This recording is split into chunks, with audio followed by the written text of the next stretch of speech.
ya, dengan bioavailability ini kita akan dapat tahu bahwa seberapa obat yang kita harus berikan, seberapa obat yang harus ada di dalam tubuh. Nah, yang ketiga, dengan setelah dia masuk ke dalam tubuh, maka kita harus tahu. Jadi ada yang bisa menjelaskan bagaimana konsentrasi obat itu dalam darah. Karena konsentrasi dalam darah akan menentukan juga konsentrasi di dalam jaringan target. Jaringan target adalah jaringan di mana kita inginkan obat itu mempunyai khasiatnya, mempunyai pengaruhnya. Tanpa dia mempunyai tanpa mencapai di organ target, maka obat itu tidak akan ada manfaatnya. Berikutnya, obat-obat tertentu akan mengalami suatu penumpukan, lipo, terutama obat-obat yang larut di dalam lemak. Kita tahu bahwa tubuh kita sebagian besar ada lemaknya, sehingga obat yang larut di dalam lemak maka akan ditumpuk di depo di jaringan lemak. Dan yang terakhir adalah dengan sendirinya gimana kecepatan biotransformasi, metabolisme obat di dalam tubuh sehingga akhirnya akan dikeluarkan oleh tubuh. Nah, ini konsep-konsep ini yang kita harapkan kalau adik sudah paham dengan konsep ini, maka berikutnya pemakaian obat akan jadi lebih gampang, ya, lebih bisa dimengerti. Berikutnya adalah saya akan mulai dengan pemberian obat. Jadi kita mulai dengan suatu proses absorpsi. Dengan sendirinya obat itu diabsorpsi kalau dia diberikan di dalam tubuh. Berapa banyak obat diberikan dalam tubuh itu tergantung daripada jenis obatnya. Dengan sendirinya kemudian di mana dia diberikan. Jadi dosis obat yang diberikan itu tergantung dari jenis obatnya, kemudian bentuk sediaannya, kalau dalam praktisnya tergantung dari compliance, supaya pasien itu mau menggunakan obat. Misalnya pada bayi, tidak mungkin kita memberikan obat dengan oral. Juga pada orang yang koma, yang tidak sadar, tidak mungkin kita memberikan obat secara oral atau melalui mulut. Nah, kemudian orang yang mabuk, tidak mungkin kita berikan obat secara oral. Jadi kembali, gimana enaknya compliance-nya. Kalau pasien itu malas minum obat, maka kita bisa berikan obat yang sekali sehari. Kalau dia tidak berani disuntik, kita berikan secara oral.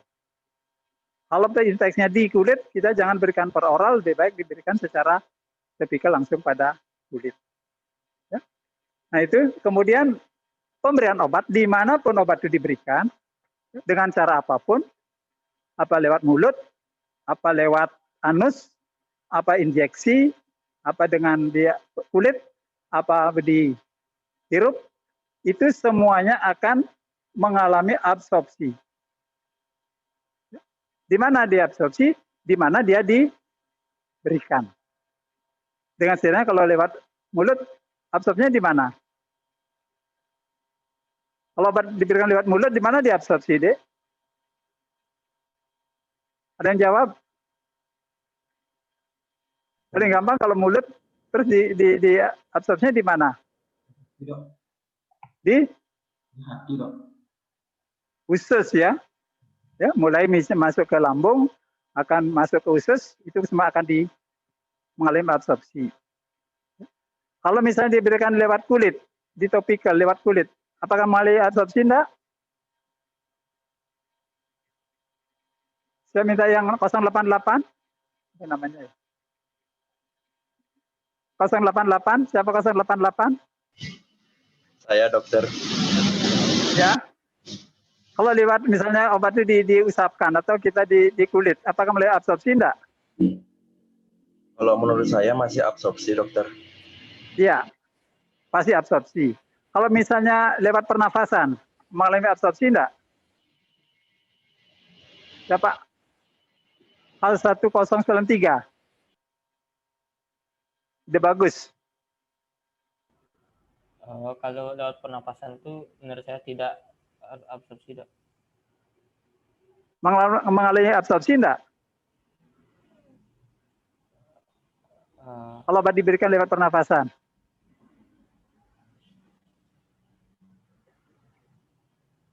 Mengalami, Dok. Di mana diabsorpsi?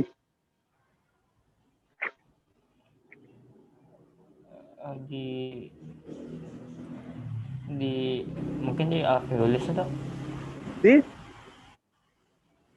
Kalau pernafasan diabsorpsi lewat mana?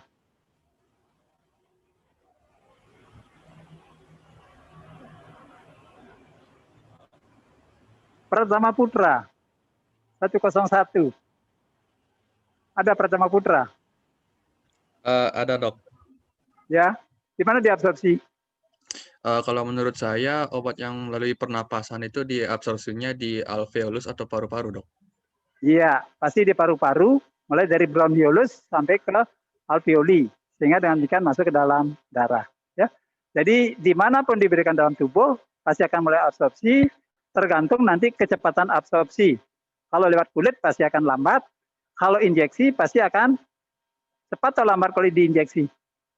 Lebih cepat atau lebih lambat? Lebih cepat, Dok. Lebih cepat, karena akan lebih gampang masuk ke dalam aliran darah. Baik. Nah sekarang setelah dia diabsorpsi, masuk ke dalam aliran darah. Ya, masuk ke dalam aliran darah. Dari aliran darah, dari tempat pemberian, misalnya diberikan lewat paru-paru, lewat pernafasan, kemana dia dibawa? Kemana dia dibawa? Krishna Dharma Putra 121. Ada? Iya, Dok. Yang, Dok. Di mana dibawa kalau dia sudah diabsorpsi dimanapun?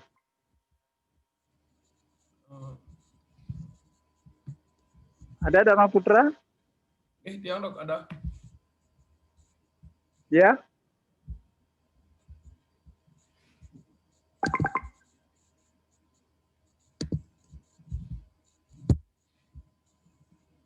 Satu 115 Giana Laksmita 115. Enggak ada ya? Saya, Dok. Ya. Menurut Kalau saya misalnya di paru-paru di mana ke dibawa terus oleh aliran darah? dibawa ke jantung, Dok. Terus? Dari jantung? Disebarkan ke seluruh tubuh. Bagus sekali. Jadi dari di mana dia diberikan, di mana diabsorpsi, masuk aliran darah, maka akan dibawa ke seluruh tubuh.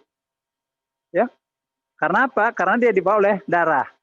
Dan darah akan mengalir ke semua jaringan, ke semua sel. Ya, bisa dipahami, Dek? Itu fisiologi. Nah, kemudian obat itu di dalam darah itu akan begitu masuk menjadi free drug, obat yang bebas, tetapi di dalam darah itu, unsur dalam darah itu apa aja yang ada? Ada albumin?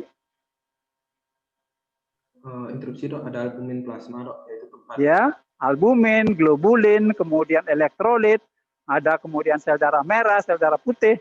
Maka obat itu akan diikat oleh albumin. Ya, juga ada yang sedikit oleh globulin. Sehingga dengan demikian maka free drug ini akan segera diikat. Ya. Nah kemudian obat yang kita berikan melalui absorpsi itu masuk ke dalam darah dalam bentuk free drug ini, maka itu bisa diukur jumlahnya. Ya, yang kita sebut dengan bioavailability. Jumlah obat di dalam darah setelah diberikan dengan cara tertentu. Apakah bioavailability ini penting?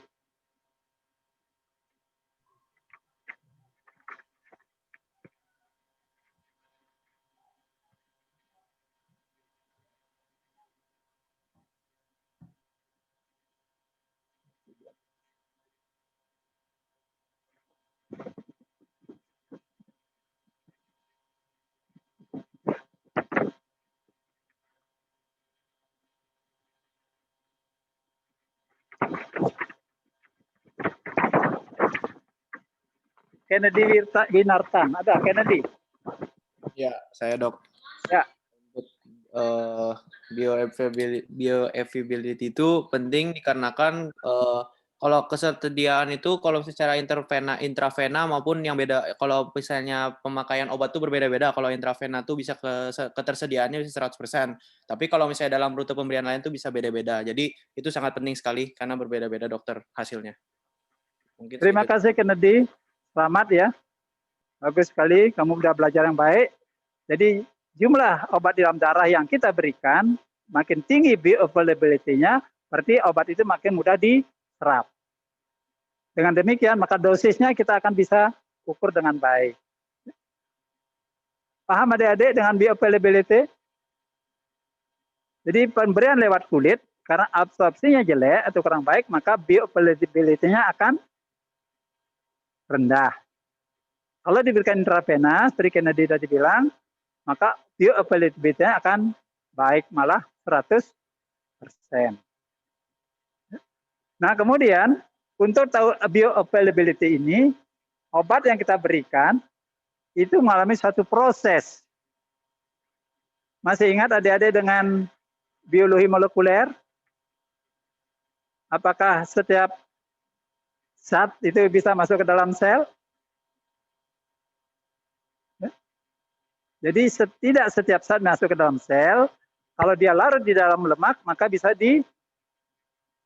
bisa menembus membran sel.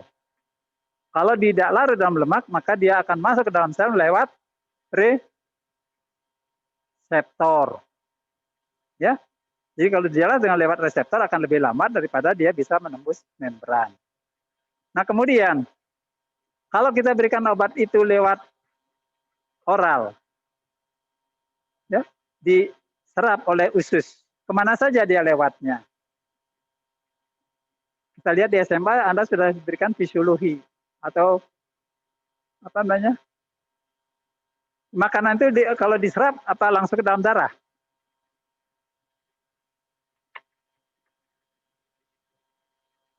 Sylvia, ada Sylvia 036. Mana Sylvia? Sylvia. Ya dokter. Ya, kalau kita makanan diserap lewat usus apa langsung ke dalam darah atau lewat jalan tertentu? Lewat saluran pencernaan dokter. Loh, betul lewat pencernaan terus sampai di dalam darah apa dia ada organ tertentu yang harus dilewatin? Lewat porta lewat vena porta masuk ke dalam hati dokter. Hati. Jadi hati penting sekali ya. 081 siapa itu? Jadi adik-adik kelihatan loh dari sini semua. Jadi lewat hati dan kita tahu fungsi hati apa? Waktu dia sama ada diberitahu. Apa fungsi hati kita? Izin menjawab dokter. Ya, silakan. Untuk menetralkan racun. Betul. Jadi fungsi detoksifikasi, fungsi metabolisme. Jadi semua obat yang lewat ke hati akan mengalami metabolisme. Sehingga demikian hanya sebagian akan masuk ke dalam darah. Ya. Jadi ingat bahwa bioavailability untuk obat yang diberikan secara oral lewat usus, sebagian akan dipecah di dalam hati yang kita sebut dengan first pass effect. Ya. Dengan dipecah di metabolisme dalam hati, maka hanya sebagian akan masuk ke dalam darah. Itu sebabnya bioavailability-nya akan jadi lebih rendah. Jelas adik-adik dengan bioavailability? Ada yang bertanya? Ada yang belum jelas? Bisa saya lanjutkan? Bisa saya lanjutkan? Iya, bisa dokter. Oke, jadi saya lanjutkan. Nah, ini sudah kompleks dia. Nah, setelah dia mulai absorpsi, masuk ke dalam darah, seperti tadi disampaikan bahwa darah itu akan ke seluruh jaringan tubuh, ke seluruh sel. Dengan sel pada saat yang sama, dia akan masuk ke dalam jaringan di mana dia memberikan efek. Karena obat itu tidak mesti akan mencapai semua tempat, tapi kita inginkan di mana. Misalnya obat untuk jantung, dengan sendirinya kita inginkan efeknya di jantung. Kalau infeksi, misalnya obat infeksi di ujung jari, kita inginkan obatnya ada di ujung jari. Itu namanya site of action, tempat kerja. Ya. Karena dia lewat darah, maka dengan sendirinya dia juga akan mencari jaringan yang lain. Ya. Misalnya di sini seperti saya sampaikan tadi, ke lemak. Obat yang larut dalam lemak maka akan mengalami depo.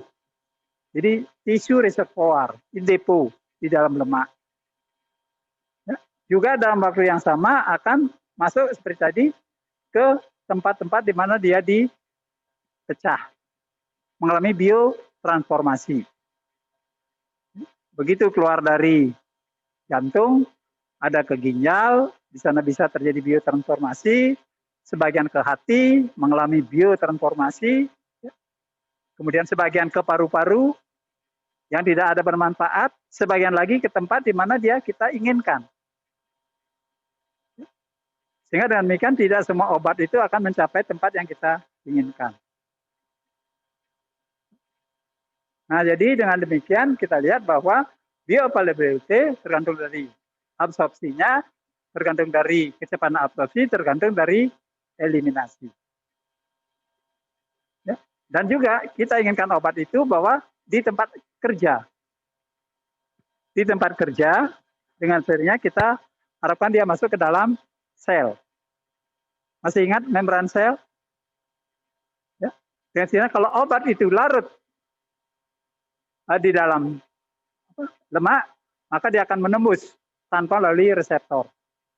Tetapi kalau dia tidak larut dalam lemak, maka ditangkap lewat reseptor. Sehingga dengan demikian, maka di dalam pada tempat kerjanya ada obat free, bebas, itulah yang punya khasiat. Dan juga pada tempat yang tidak kita inginkan. Misalnya kalau kita inginkan obat itu berpengaruh di ginjal. Dengan sendirinya di jantung akan menjadi tempat yang kita tidak inginkan. Apa yang terjadi di sana? Dia akan memperlihatkan efeknya juga yang kita sebut dengan efek samping. Side effect. Jadi kalau adik baca di efek samping, side effect, efek di organ yang kita tidak inginkan. Pada saat yang sama dengan sini akan masuk ke liver, di mana mengalami biotransformasi, juga mungkin ada di ginjal, mengalami biotransformasi, ada juga di paru-paru, biotransformasi, yang utama adalah di liver, sehingga kemudian dia mengalami ekskresi. Nah ini semua inilah kemudian kita sebut dengan farmakokinetik. Jadi mulai obatnya masuk ke dalam tubuh, menyebar kemana-mana, mengalami mengalami pemecahan, ya, kemudian dikeluarkan dalam bentuk utuh atau dalam bentuk metabolit, ya, maka akan kita lihat bahwa obat di dalam tubuh yang punya khasiat tidak seluruhnya. Bisa dipahami adik-adik? Ada yang bertanya?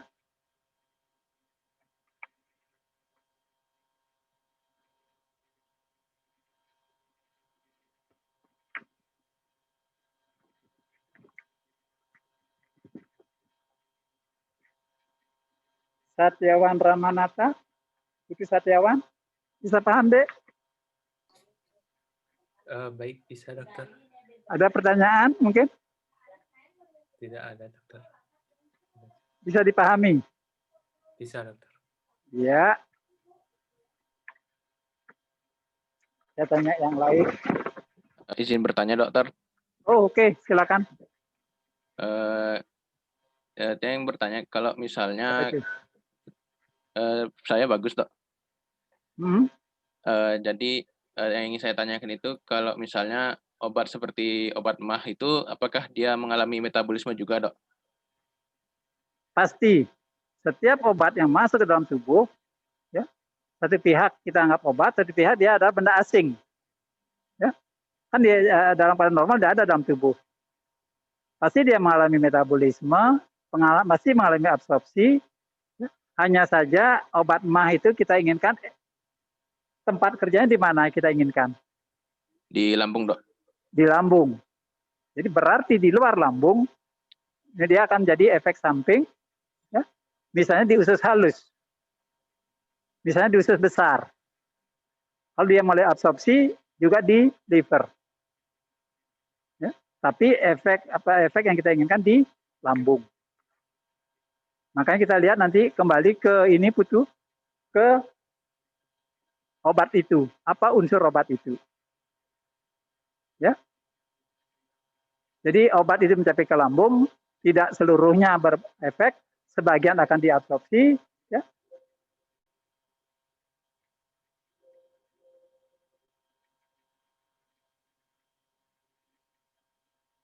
Sebagian akan diabsorpsi mengalami siklus ini. Ya. Tetapi tetap efek yang kita inginkan, saya tekankan ada di lambung. Ya.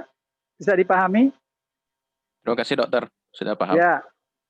Baik, ada lagi yang bertanya sebelum saya lewat? Interupsi, Dokter. Ya, silakan. Perkenalkan, nama saya Kennedy Winarta dengan NIM belakang 003. Mungkin di sini saya ingin bertanya, Dokter, karena kan tadi kan sempat dijelaskan kalau untuk jalan obat itu bisa sebagian-sebagian kan ke jantung, ke ginjal maupun ke paru, dan juga sebagian bisa ke tempat yang kita inginkan. Cuma kalau misalnya ada nggak cara untuk kita tuh misalnya mungkin injek langsung ke tempat tertentu supaya dia tuh obatnya itu biar jalan obatnya nggak ke tempat lain, bisa nggak meminimalisir biar benar-benar ada nggak cara gitu metode untuk dia langsung direct langsung ke arah obatnya itu ke arah yang kita inginkan, atau memang harus tetap melewati proses hal-hal yang lain itu ke sebagian-sebagian ke paru-paru maupun Terima kasih Kennedy ya. Dokter, ya. Oke. Adik-adik semua mungkin mengikuti obat yang dimasukkan lewat kateter. Ya. Jadi kalau terjadi trombus di dari pembuluh darah jantung, ya, obat yang berbahaya sekali, maka dia akan masukkan lewat kateter langsung ke tempat kerjanya. Di sana akan dikeluarkan dengan sendirinya, sisanya berikut akan tetap mengalami peredaran seluruh tubuh. Tetap ada, cuman efek sampingnya akan jadi minimal. Ya. Atau kalau misal kita infeksi, ya, maka obat yang kita berikan atau pada saat pembedahan obat yang diberikan untuk menghilangkan rasa sakit langsung ke tempat di mana kita akan melukai, sehingga tidak akan ada rasa nyeri. Tapi tetap saja akan mengalami absorpsi, tapi jumlahnya kecil, sehingga tidak terjadi efek samping. Bisa dipahami? Bisa, Dokter. Terima kasih, Dokter. Ada lagi? Izin bertanya, Dokter. Izin bertanya, Dokter. Silakan, silakan. Ya, mungkin dari saya dulu, nama saya Imade Bismanarayana. Mungkin saya izin bertanya, Dokter, apakah setiap obat yang masuk itu akan mengalami metabolisme yang mengubah dari non-polar atau larut lemak menjadi polar atau larut air, dan juga apakah metabolisme itu hanya terjadi pada hati yang pada bagian endoplasmik retikulum dan sitosol aja, Dokter? Apa ada metabolisme yang tempat organ yang lain, Dokter? Terima kasih. Terima kasih. Ya. Jadi obat dalam polar dan non-polar itu tubuh merubah supaya dia larut di dalam air. Ya, kalau yang non-polar kan tidak larut dalam air. Nah, supaya dia bisa larut dalam air, kenapa larut dalam air? Karena lebih mudah dikeluarkan lewat ginjal atau lewat keringat atau lewat paru-paru. Ya, supaya larut dalam air maka dia dirubah jadi dari non-polar jadi polar. Ya. Satu. Yang kedua, setiap obat itu akan mengalami absorpsi metabolisme. Cuman metabolisme paling keras adalah di liver. Ya. Dan metabolisme itu merubah obat dari aktif menjadi non aktif. Ada juga dengan metode baru obat yang non aktif dirubah menjadi aktif. Yaitu yang disebut dengan prodrug nanti. Ya. Prodrug itu obat yang kita berikan tidak aktif, begitu masuk ke dalam liver, dipecah menjadi aktif. Jadi metabolisme itu tidak hanya menyebabkan tidak aktif, tetapi yang non aktif bisa jadi aktif. Setelah aktif di metabolisme jadi non aktif. Ya. Jadi secara umum tubuh kita diberikan oleh Tuhan Yang Maha Esa supaya tetap berlangsung secara normal biologis. Jadi semua toksin harus dikeluarkan. Baik, ada lagi? Izin bertanya, dokter. Silakan. Silakan dok, nama saya Kita Cahyadi di Jakarta dengan NIM 207012153. Jadi saya sempat membaca dok bahwa ikatan obat itu pada jaringan itu biasanya terjadi dengan konstituen seluler seperti protein, fosfolipid atau protein inti dan umumnya perikatan secara reversibel. Nah, yang dimaksud reversibel di sini tuh maksudnya bagaimana ya dok ya? Terima kasih dok. Ya, terima kasih Dek. Di sini kita lihat obat ini diikat secara reversibel, jadi panahnya bolak-balik. Atau di sini juga di free drug ini reversible. Jadi obat itu akan diikat, tapi pada saat tertentu apabila konsentrasi obat itu menurun, maka ikatan itu akan dilepas. Sehingga dia akan bebas lagi. Kecuali pada tempat metabolisme, biotransformasi. Ya. Kalau dimasuk di liver, di biotransformasi, mungkin dia akan dipecah menjadi metabolit. Metabolit itu akan diekspresi. Ya. Dengan ikatan reversibel itu diuntungkan bahwa obat itu akan tetap ada di dalam darah. Nah juga pada depo. Mana depo? Ini. Ya, kalau tidak reversibel maka dia akan numpuk di sini. Jadi toksik. Ya, jadi ikatan obat dengan albumin dan globulin itu reversibel. Ya. Nah, jadi kembali kalau dia tidak reversibel, misalnya kita dengan toksin itu maka sel kita akan mati. Ya. Jadi ada yang tidak reversibel, selnya akan mati. Ya, bisa dipahami Dek? Ya. Ada lagi? Izin bertanya, dokter. Silakan. Perkenalkan, nama saya Riantara. Jadi di sini saya ingin bertanya, dokter, terkait dengan tadi yang dibilang dokter itu ada biotransformation sama juga tentang metabolismenya tadi itu. Kan itu kan bisa terjadi di organ di paru-paru, hati ataupun ginjal. Jadi apakah itu biotransformation dan ekresi ini berpengaruh pada orang tua, dokter? Yang kita tahu mungkin penurunan fungsi dari hati ginjal itu juga udah menurun, dokter. Makasih, dokter. Bagus sekali. Jadi kekuatan biotransformasi ini kembali kepada organ atau jaringan di mana terjadi biotransformasi. Bukan pada orang tua saja. Ya, kalau orang tua kita tahu bahwa semua selnya mulai fungsinya menurun. Ya, sehingga biotransformasinya tidak akan sempurna. Pada penyakit-penyakit tertentu, misalnya contoh yang paling baik, pada penderita dengan penyakit hati, ya, kalau penyakit hati pasti sel hatinya tidak akan berfungsi baik. Biotransformasinya akan terganggu. Akibatnya apa? Akibatnya obat di dalam darah akan meningkat. Akibatnya apa? Dengan sel kejaringan akan meningkat.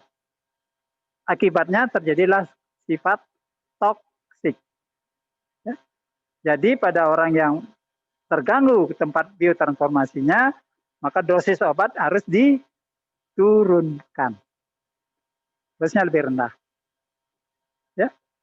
Nah, sehingga kalau kita lihat baca di obat-obat itu, dosis maksimalnya berapa, dosis minimalnya berapa. Kalau terlalu kecil dosisnya, tidak akan memperlihatkan efek. Terlalu tinggi akan terjadi sifat toksik. Maka ada dosis efektif. Pada dos kalau kelihatan. Bisa dipahami, Dek? Ada lagi? Interupsi, dokter. Silakan. Baik, sebelumnya perkenalkan, nama saya Nyamar Arjuna Bagarusa Prabawa di belakang 007. Di sini saya ingin bertanya dokter, jadi kan ada obat yang harus makan terlebih dahulu baru kita minum. Nah itu misalnya jika kita itu tidak makan itu apakah itu akan mengganggu dari proses metabolisme dalam farmakokinetik obat tersebut dokter? Atau bagaimana? Baik, pertanyaan yang bagus sekali. Seperti tadi obat di lambung, tadi ada yang bertanya teman obat untuk di untuk di lambung. Maka untuk obat yang bekerja di lambung sebaiknya diminum sebelum makan. Sehingga obat itu hampir seluruhannya akan berinteraksi dengan dinding lambung. Sebaliknya obat yang toksik untuk lambung ya, atau akan dipecah di lambung oleh makanan lain, maka dipakai setelah makan. Atau dilapisi dengan zat tertentu sehingga dia akan pecahnya, akan berkhasiatnya atau diabsorbnya di usus 12 jari setelah lambung. Ya. Jadi obat yang toksik pada lambung diberikan dengan zat tertentu supaya khasiatnya atau pecahnya di atau setelah lambung. Atau obat yang dipecah oleh asam lambung, karena kan asamnya tinggi di lambung. Maka diberikan setelah makan supaya dia diabsorpsinya bekerja setelah lambung. Bisa dipahami deh? Ya. Jadi kadang-kadang lambung itu harus kena obat, tapi di lain pihak lambung harus dihindari dengan cara diberikan setelah makan supaya dia lewat langsung atau diberikan dalam bentuk kapsul misalnya sehingga pecahnya setelah lambung. Ya, oke. Ada yang bertanya lagi? Izin bertanya, dokter. Silakan. Perkenalkan, nama saya Ana, saya NIM 144. Jadi di sini saya ingin bertanya, dokter, karena pada setiap obat itu akan melalui proses absorpsi, di mana nanti setiap obat nanti akan diabsorpsi. Apakah ada, dokter, faktor-faktor yang akan mempercepat absorpsi tersebut atau yang meningkatkan kecepatan dari absorpsi tersebut, dokter? Baik, terima kasih, Dek. Untuk mempercepat absorpsi, kita tahu absorpsinya itu adalah obat yang masuk ke dalam sirkulasi. Ya. Nah, jadi dengan demikian kita untuk mempercepat absorpsinya, kita memberikan obat pada tempat-tempat di mana vaskularisasi itu ada di permukaan tubuh. Di mana itu? Salah satu. Di mana pembuluh darah itu di permukaan tubuh banyak. Misalnya di bawah lidah. Coba nanti adik lidah itu dilihat di kaca, naikkan lidahnya, di bawah itu akan pembuluh darah banyak dan gede-gede lagi. Maka kalau kita berikan obat yang di bawah lidah, maka penyerapannya akan cepat. Nah sehingga supaya jangan lewat injeksi, kita biasanya berikan obat lewat di bawah lidah sehingga cepat diabsorpsi. Sebaliknya juga untuk obat yang perlu dalam waktu jangka lama, maka kita berikan obat yang di depo. Mungkin adik-adik pernah dengar dengan depo Provera, obat suntik yang 3 bulan sekali. Ya, itu disuntikkan, nanti kemudian diharapkan dia disimpan di deponya ini, di lemak. Sehingga dia akan dikeluarkan secara pelan, sehingga dengan demikian free drug-nya ini akan tidak terlalu tinggi sesuai dengan efeknya. Ya, juga di paru. Paru itu kan alveoli kan berhubungan langsung dengan pembuluh darah vaskuler. Sehingga obat yang untuk misalnya untuk anestesi yang cepat diberikan lewat paru. Ya, bisa dipahami deh. Oke, Baik, ada bisa, lagi? dokter. Terima kasih, dokter. Ya, dengan demikian saya tidak usah berlama-lama lagi. Semua sudah dipahami. Silakan baca buku referensinya, selesai. Kan gitu deh ya. Silakan belajar mandiri. Bagus sekali deh. Pasti menjadi dokter yang profesional nanti. Ya. Ada lagi bertanya? Izin bertanya, dokter. Silakan. Baik, dokter. Sebelumnya, perkenalkan, nama saya Anak Gung Gede Raja Baskara di Pradana dengan di belakang 088.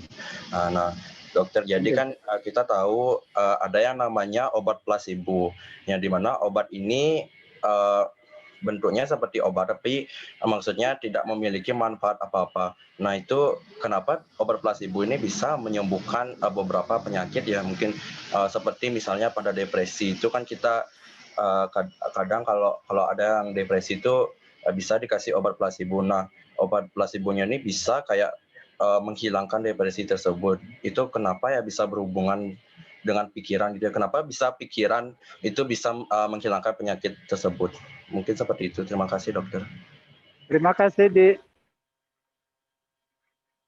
Seperti tadi Dik bilang tadi, placebo adalah bentuk obat yang tidak mempunyai khasiat. Ya. Jadi berapapun dia diberikan, pasti tidak akan ada khasiatnya. Itu hanya tepung biasa. Ya. Jadi obat placebo yang paling ini adalah tepung biasa. Nah, kemudian kenapa dia kelihatannya memiliki khasiat? Ya. Beri contoh. Kalau adik ke dokter yang adik sudah kenal, maka baru ketemu aja sudah merasa sembuh. Ya.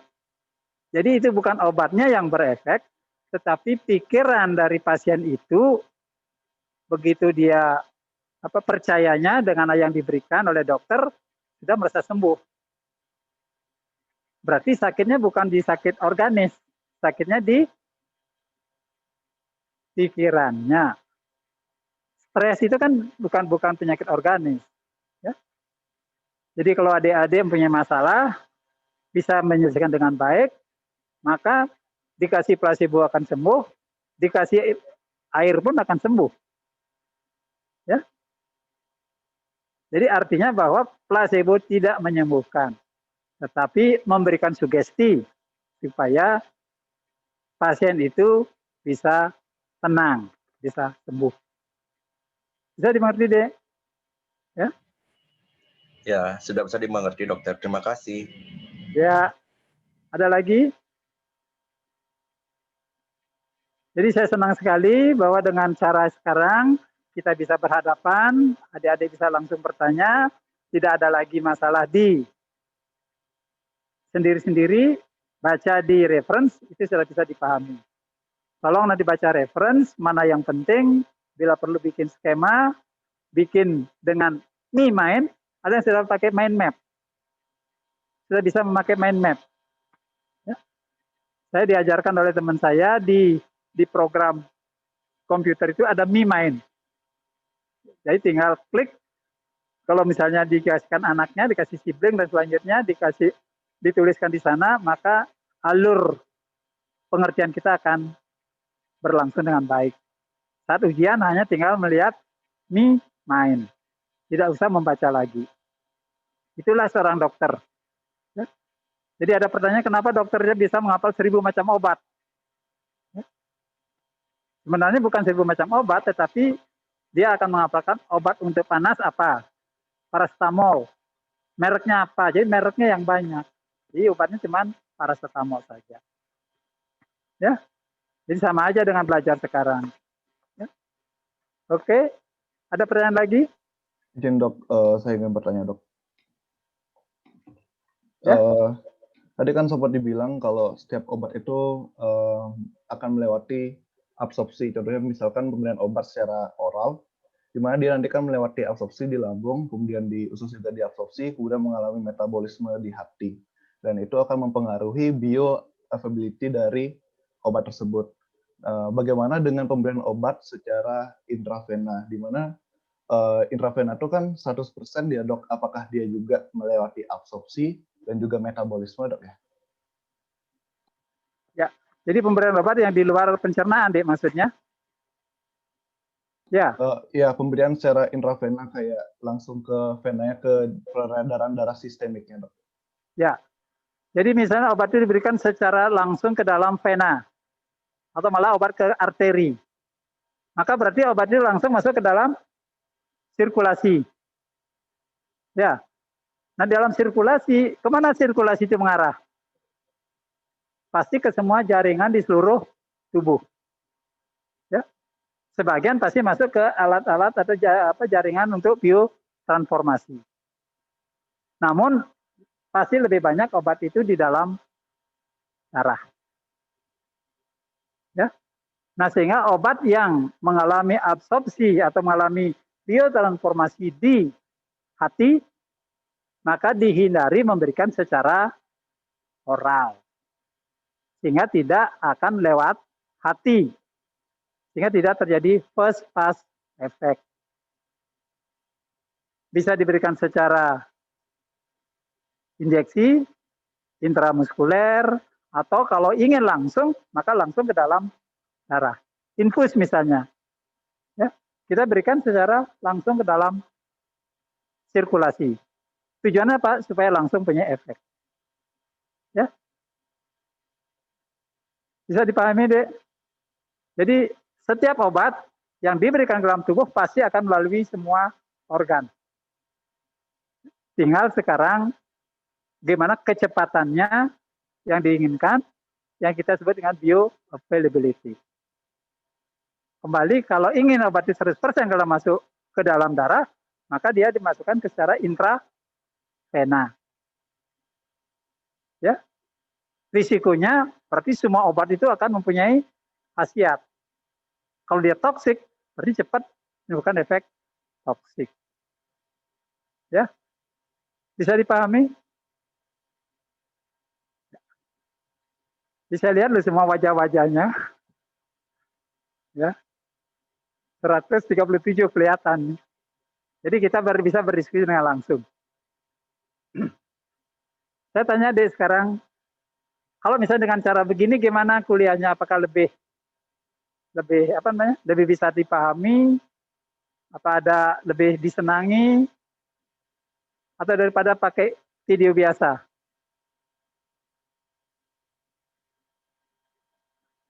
Ada yang berikan saran? Atau saya minta ada di kolom chat, nanti dimasukkan saran untuk cara kuliah saya ini. Apakah bisa bermanfaat? Apakah bisa lebih bisa dipahami? Sehingga saya bisa akan melakukan evaluasi. Kalau memang bisa lebih bermanfaat, saya minta semua dosen dengan cara ini. Sehingga daring itu akan lebih mengena. Ya. Suatu saat kita akan ketemu langsung. Ya. Nah, di dalam, saya lanjut dikit. Ya. Di dalam organ-organ ini ada aturan-aturan secara klinis yang perlu diperhatikan. Misalnya di ekskresi, manfaatnya adalah kita sebut dengan clearance. Kita bisa ukur berapa banyak obat itu diekskresi setiap jam, setiap hari. Sehingga supaya obat free drug di dalam sirkulasi tetap, maka kita berikan obat sesuai dengan clearance ini. Kalau tidak demikian, kalau berlebih, maka akan terjadi toksik nanti. Jadi obat-obat yang ada yang safety-nya, yang keamanannya pendek, kita harus lihat clearance-nya. Atau ada organ-organ di mana ekskresinya ini jelek, rusak, misalnya seperti ginjal yang mengalami gangguan, maka kita lihat clearance dari obat itu. Sehingga pemberian obat itu akan bisa diatur supaya mempunyai efek yang maksimal. Sebaliknya, ada juga namanya volume distribusi. Ya. Untuk mengetahui apakah obat itu didistribusikan cukup banyak. Ya. Ini tidak terlalu banyak dipakai, yang banyak pakai ada clearance ini. Ya. Sehingga dengan demikian kita tahu bahwa obat ini sudah distribusinya bagus. Jumlah di dalam darahnya cukup. Sehingga kita teruskan dengan obat itu untuk mencukupi kembali free drug di dalam pada site oksigen. Jadi pada tempat kerja. Dan kemudian juga ada istilah half-life. Jadi obat yang masuk akan mengalami semua proses. Sebagian masuk ke jaringan tempat kerja, sebagian diekskresi, sebagian di biotransformasi, sebagian disimpan. Sehingga kita perlu tahu half-life. berapa jam obat itu menjadi setengahnya. Jadi kalau kita berikan misalnya dosis 10 mg, kemudian di dalam darah dengan setelah mengalami bioavailability dia cuma 100 mikrogram, maka berapa lama dia menjadi 50 mikrogram. Jadi berapa lama jadi setengahnya. Untuk apa? Untuk seringnya memberikan obat. Karena obat yang kita harapkan mempunyai hasil yang bagus adalah kadar obat di dalam darah sesuai dengan tempat kerja. Kalau dalam 2 jam itu ternyata obatnya sudah habis, maka efeknya tidak akan ada manfaatnya. Jadi half life itu manfaatnya adalah untuk berapa kali kita memberikan obat. Misalnya paracetamol, obat pusing, dia diberikan sehari 3 sampai 4 kali sehari. Jadi artinya tiap 5-6 jam. Kenapa demikian? Karena tiap 5-6 jam, maka jumlah darahnya akan jadi setengah dari yang kita harapkan. Sehingga efeknya tidak akan kelihatan. Sehingga tiap 6 jam kita perlu ulangi supaya efek yang baik akan terus berlangsung. Berapa lama half-life ini dipertahankan? Tergantung kemudian dari penyakitnya. Itu half-life. Bisa dipahami, Dek? Jadi kembali dari farmakokinetik ini ada beberapa hal yang kita perlu pahami dalam rangka pemberian obat. Half-life, kemudian clearance, kemudian volume distribusi, sehingga pemberian obat kita akan maksimal mencapai tujuan kita. Itulah farmakokinetik. Ada pertanyaan? Setelah kuliah ini ada kegiatan, Dek?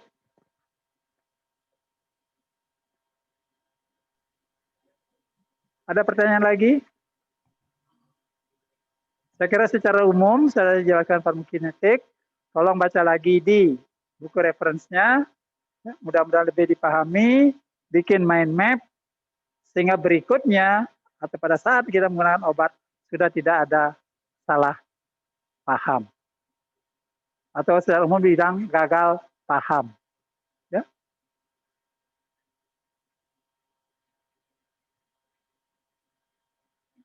Dan satu lagi pada saat biotransformasi ini yang terjadi. Jadi prinsip biotransformasi adalah reaksi di dalam jaringan di mana obat itu akan dipecah sehingga mudah diekskresi. Tujuan ada ekskresi. Dengan ekskresi yang lebih mudah, maka tidak terjadi penumpukan. Tidak terjadi penumpukan, maka tidak akan terjadi efek toksik. Ya. Jadi farmakokinetik ini salah satu unsur dalam pemberian obat. Kita sebagai dokter memberikan obat supaya pasien kita nyaman, mau minum obat dengan baik, terjadi kesembuhan yang prima. Baik, ada pertanyaan lagi? Silakan.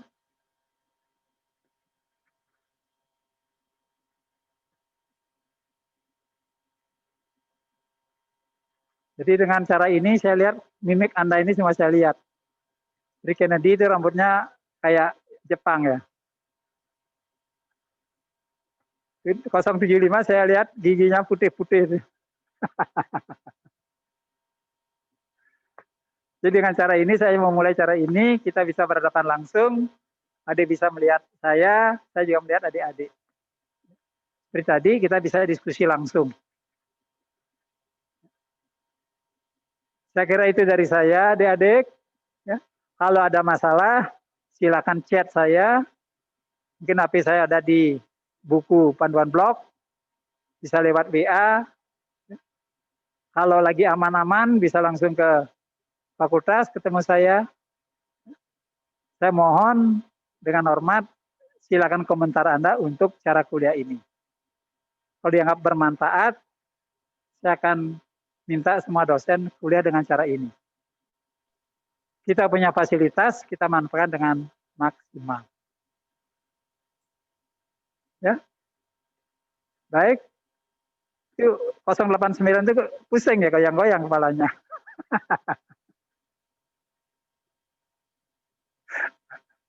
Baik, selamat siang adik-adik. Terima kasih. Selamat istirahat untuk kuliah berikutnya. Sampai ketemu di lain kesempatan. Ada Korti di sini? Ada Korti? Saya dok. Kalau Korti saya minta atau saran gimana kalau kelompok-kelompok tertentu setelah PSBB nanti bikin kelompok datang ke kampus. Ya. Artinya dengan kelompok kecil ini maka kita tidak menyalahi protokol kesehatan. Bisa jaga jarak sehingga kita bisa bertatap muka. Ya. Silakan nanti cari bikin acara. Terima kasih adik. Sekali lagi selamat siang. Selamat makan siang untuk kuliah berikutnya. Terima kasih. Sampai ketemu. Salam sehat. Salam sehat dokter. Terima kasih dokter. Terima kasih dok. Sehat selalu Terima dok. kasih. Selamat sehat dokter. Sehat, salam sehat. Salam sehat dokter. Kalau budaya. Selamat tahun baru dokter. Silakan Liv. Silakan Liv, silakan. Selamat tahun baru dokter.